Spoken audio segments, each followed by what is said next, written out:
శుభోదయం మిత్రులందరికీ దసరా మరియు గాంధీ జయంతి శుభాకాంక్షలు. మరి నేడు వివిధ దినపత్రికలలో వచ్చినటువంటి ప్రధానమైనటువంటి వార్తలు మనకు మా యొక్క ఛానల్లో పొందుపరచడం జరిగింది.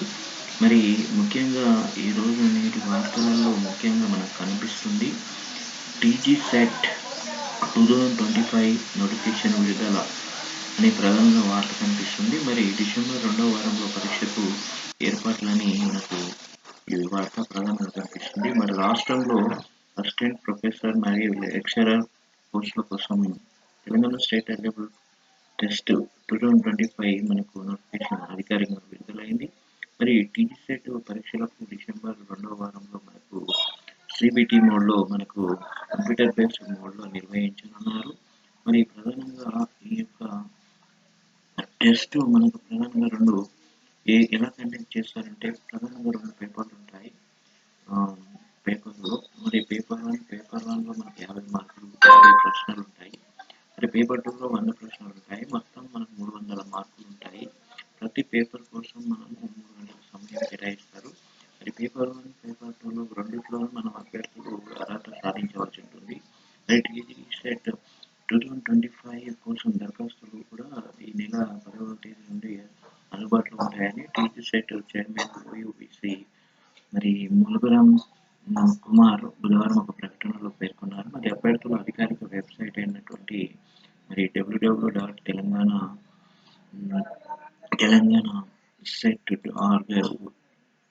ఆర్గనైజేషన్ ద్వారా వాళ్ళు దరఖాస్తు చేసుకోవచ్చు. మరి ఈ యొక్క వెబ్సైట్ యొక్క లింక్ మా యొక్క ఛానల్ డిస్క్రిప్షన్లో పొందుపరచడం జరుగుతుంది. మరి ఈ అధికారిక వెబ్సైట్లో ఇంకొక మరి పూర్తి వివరాలు ఉస్మానియా www.usmania.ac.in వెబ్సైట్లో పొందుపరుస్తుంది. ఈనాటి ముఖ్యమైన వార్త.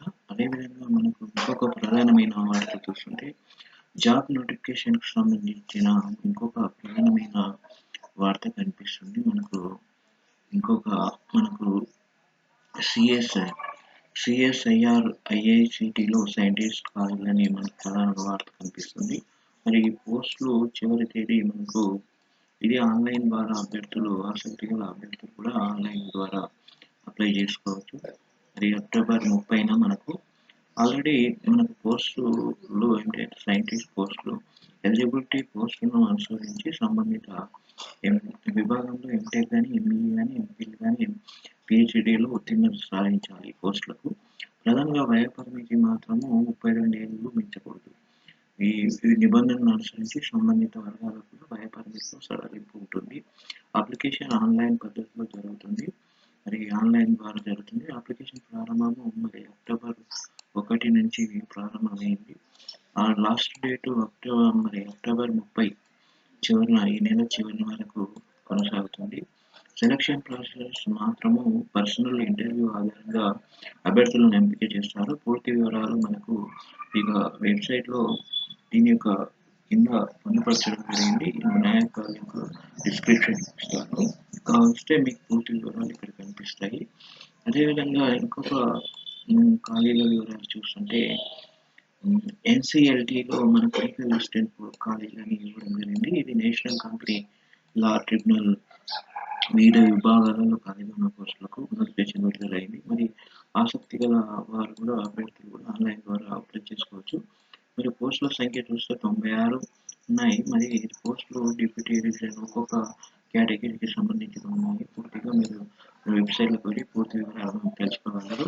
ఎలిజిబిలిటీ క్రైటీరియా చూస్తుంటే మనకు స్టాఫ్ కార్ డ్రైవర్ పోస్టులకు 10వ తరగతి ఉండాలి. మరి ఇది మిగతా పోస్టులకు అయితే మనకు అర్హతల కోసం అఫీషియల్ నోటిఫికేషన్ చూడగలరు. మరి నోటిఫికేషన్ చూస్తే మీకు ఏ అర్హతలు ఉన్నాయో పూర్తి వివరాలు మీరు తెలుసుకోవాలి. ఇది ఆన్లైన్ ద్వారానే అప్లికేషన్ ఉంటుంది. లాస్ట్ డేట్ మాత్రం అక్టోబర్ 4. మరి సెలక్షన్ ప్రాసెస్ మాత్రం రాత పరీక్ష పర్సనల్ ఇంటర్వ్యూ ఆధారంగా అభ్యర్థులను ఎంపిక చేస్తారు. మరి పూర్తి వివరాలను మనం ఇక్కడ వెబ్సైట్లో ఇవ్వడం జరిగింది. మీరు వెబ్సైట్ యొక్క లింక్ డిస్క్రిప్షన్ ఇస్తాను. అక్కడికి వెళ్ళి మీరు ఓపెన్ చేసుకొని పూర్తి వివరాలు తెలుసుకోవచ్చు. అదేవిధంగా మనకి ఇంకొక ప్రధానమైనటువంటి వార్త కనిపిస్తుంది. ఇండియన్ ఆర్మీ DGEMGలో గ్రూప్ 3 రిక్రూట్మెంట్ అని వచ్చింది. Indian army directorate general of aviation mechanical ఇంజనీరింగ్లో మనకు వివిధ విభాగాల ఖాళీగా ఎల్డీసీ ఫైర్మ్యాన్ ఇతర పోస్టుల కోసం నోటిఫికేషన్ ఉంది. మొత్తం దీంట్లో కూడా మనకు 194 పోస్టుల సంఖ్య ఉంది. మరి ఎలిజిబిలిటీ కూడా గుర్తింపు పొందిన లేదా సంస్థ నుంచి 10వ తరగతి, 12వ తరగతి లేదా సమానార్హత కలిగిన సంబంధిత ట్రేడ్లో ఐటీఐలో పూర్తి ఉత్తీర్ణత సాధించి ఉండాలి. మరి వయ పరిమితి 18 నుంచి 25 ఏళ్ళ మధ్యలో ఉండాలి. మరి లాస్ట్ డేట్ మాత్రం 24 అక్టోబర్ 24 వరకు ఉంది. మరి సెలక్షన్ ప్రాసెస్ రాత పరీక్ష, skill documents verification, medical examination ఆధారంగా అభ్యర్థులను ఎంపిక చేస్తారు. మీరు ఇది ఇండియన్ ఆర్మీ .nic.inలో మీరు పూర్తి వివరాలు మీరు చూసుకోవచ్చు. వెబ్సైట్ యొక్క లింక్ డిస్క్రిప్షన్లో మా యొక్క ఛానల్లో పొందుపరిచాను, చూడండి. నెక్స్ట్ మనకు ప్రధానంగా వార్త కనిపిస్తుంది. తెలంగాణకు 4 కేంద్రీయ విద్యాలయాలను మరి ప్రధానమైన విద్యాలయాలు కేటాయించాలని కనిపిస్తుంది. మరి కొత్తగూడెం ఎక్కడెక్కడంటే కొత్తగూడెంలో, జగిత్యాల, ములుగు, వనపర్తి జిల్లాలో మనకు ప్రధానంగా కనిపిస్తుంది. మరి కేంద్ర ప్రభుత్వ ఉద్యోగులకు 3% డిఏ పెంపు అని ప్రధానంగా మరి జూలై 1 నుంచి అమల్లోకి అని కేంద్ర కేబినెట్ నిర్ణయం తీసుకుంది. రిటైర్మెంట్ ఎంప్లాయీస్ కూడా 3% డిఆర్ హైక్ చేయడం జరిగింది. మరి గవర్నమెంట్ శనిలు సహా 6 పంటలకు మద్దతు పెంపు జరిగిందని ప్రధానమైన వార్త కనిపిస్తుంది. ఇంకోటి మనకు ఇంకో ప్రధానమైన వార్త చూస్తుంటే బీడీఎస్ కోర్సు 2వ దశ కౌన్సిలింగ్ ప్రారంభమని మనకు కనిపిస్తుంది. ఇది ప్రధానంగా మన వెబ్సైట్లో చూసుకోగలరు. అదేవిధంగా ఇంకో ప్రధానమైన రాష్ట్రానికి అదనంగా మనకు 275 మెడికల్ సీట్లని మరి 2వ విడత కౌన్సిలింగ్లో కూడా మనకు కౌన్సిలింగ్లో అందుబాటులో కానీ ప్రధానంగా వార్త కనిపిస్తుంది. ఫాదర్ కొలంబుకు 150 సీట్ల అనుమతి, మరి నోవాలో 50, మరి ఈఎస్ఐలో 25 అదనపు సీట్లు. కొత్తగా కొలంబు ప్రభుత్వ మెడికల్ కాలేజీకి 50 సీట్లు. ఈ నెల 6 వరకు రిపోర్టింగ్ అవకాశం ఉంది. మరి ఇది ప్రధానంగా మన వార్త కనిపిస్తుంది. అదేవిధంగా తెలంగాణకు 4 కేంద్రీయ విశ్వవిద్యాలయాలు వార్త. మరి కేంద్ర ప్రభుత్వ ఉద్యోగులకు డిఏ పెంపు అని ప్రధాన వార్త కనిపిస్తుంది. 3% డిఏ పెంపు అని కనిపిస్తుంది. అదేవిధంగా గుట్టు జాబులు కాకుండా అవుట్ సోర్సింగ్ ఉద్యోగుల భర్తీ అని కూడా ప్రధానంగా వార్త. మరి నేడు దినపత్రికలలో వచ్చినటువంటి ప్రధానమైనటువంటి వార్తలను మీ ముందు ఉంచడం జరిగింది. మన అన్ని సమగ్రమైనటువంటి సమాచారం మీ ముందు ఉంచడం జరిగింది అన్ని దినపత్రికలలో.